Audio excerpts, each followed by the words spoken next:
We are back. We are back. And of course, we're here with our underqualified political analyst, the mildly grumpy looking Mpheng Morobe. Hey, Mpheng, are you okay?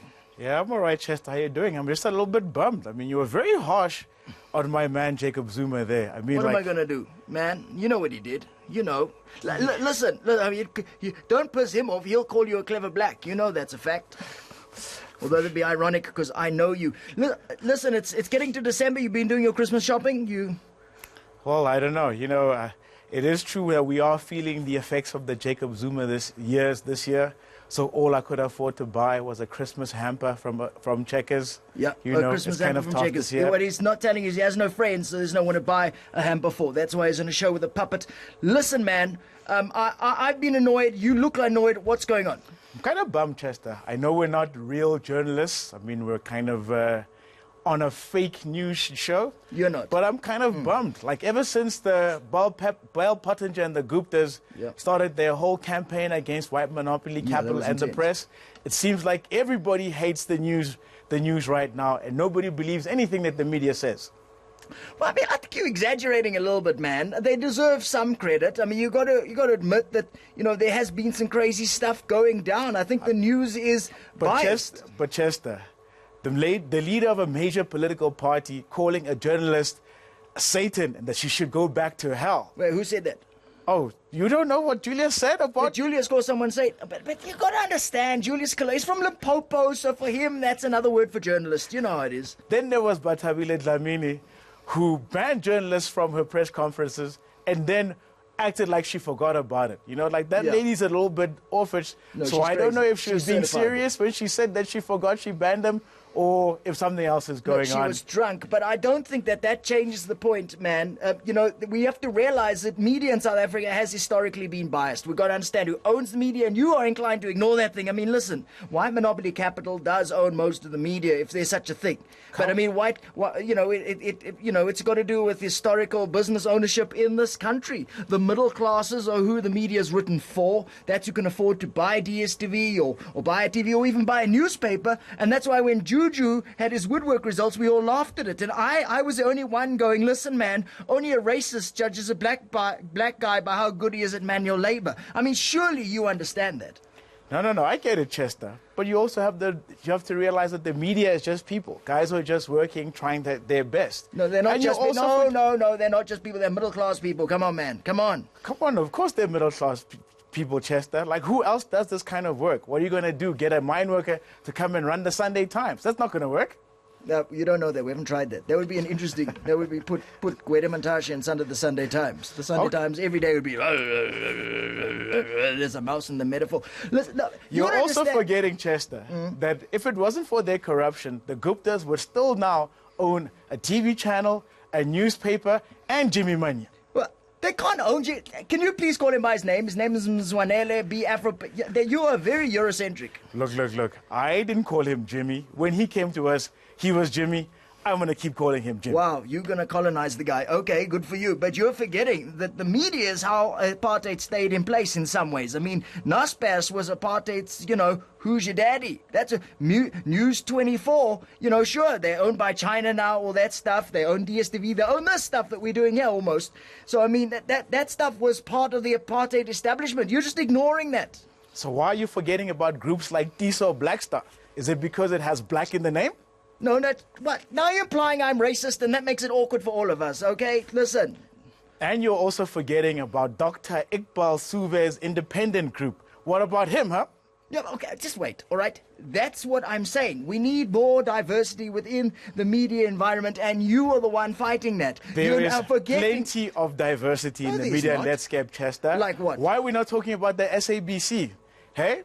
Why are we only talking about newspapers? Hey, okay, you realize, you know corner. that one of the biggest dailies in the country is a newspaper in KwaZulu-Natal called Iso Lizwe? right? Yeah, you don't care about that because you can't read Zulu. That's Gempela, but the fact is that the people with economic clout are all reading Maspers and Tiso Black Star and the more white-owned newspapers. So basically you're saying that only people with money have any business learning about the news. No, that's not what I'm saying. I'm saying the people with the power to employ people, the people with the power to have influence over what investment happens in this country are generally reading news that is Afro-pessimist, that's going to give Chester, a negative you've view. You've never listened to Mutweding or Igwala Gwala FM. You don't know what kind of influence they have over economics. Well, you don't know so me. Calm down. You don't know me. I'm a revolutionary puppet. I was at Gwala Gwala FM there. I was like Ninjani Abantu, and I did 3 minutes of Zulu because that's all I got. That's what I thought, Chester. No, that's what I thought. You know me. Listen, man. Well, the fact is that the media does have a responsibility to up their game. Look what happened with the Sunday Times, Cato Manor. Someone leaked Malusi Gigaba's penile pics.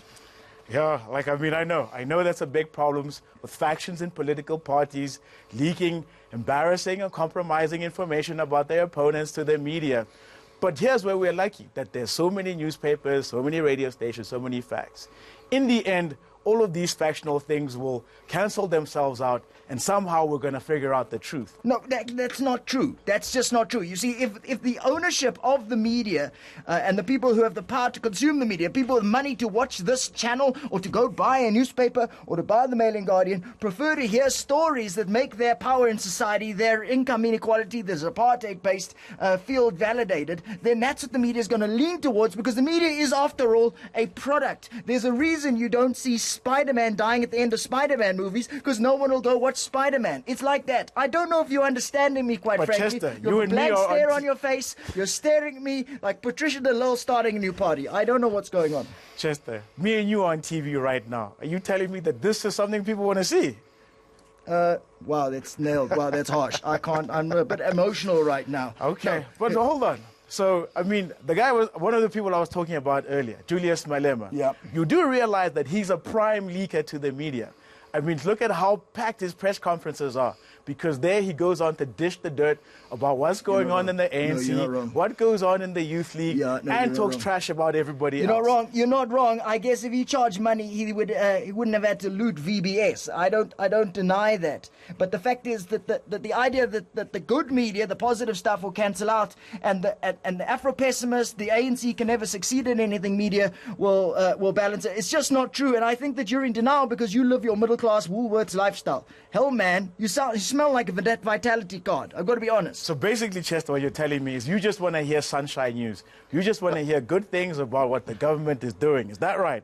Listen, Chester, hold on. It would be a healthy change. Listen, Chester. It would be a healthy change. The headline, "Man gets home safely after a day of work," is not going to sell any newspapers. No, well, it would sell an occasional newspaper. Do you know that our credit rating's dropping? Do you know the idea of how good our country is dropping? And that's because people like you are walking out trash-talking us all the time, like you're some sort of... So what stories should the newspapers be covering, come on, Chester? guys. Seriously? You don't know that, we give out 17 million social grants every single month. We've bought more houses for homeless people than any other country outside of China. Our stock exchange is rated #1 in competitiveness in worldwide.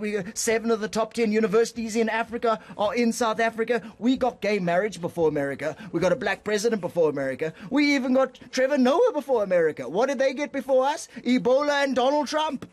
Okay, Chester, that may all be true. But how do you know any of those facts? Where I get all my facts. Julius Malema. Ladies and gentlemen, thank you very much. We'll be back right after the break with an amazing guest. Woo!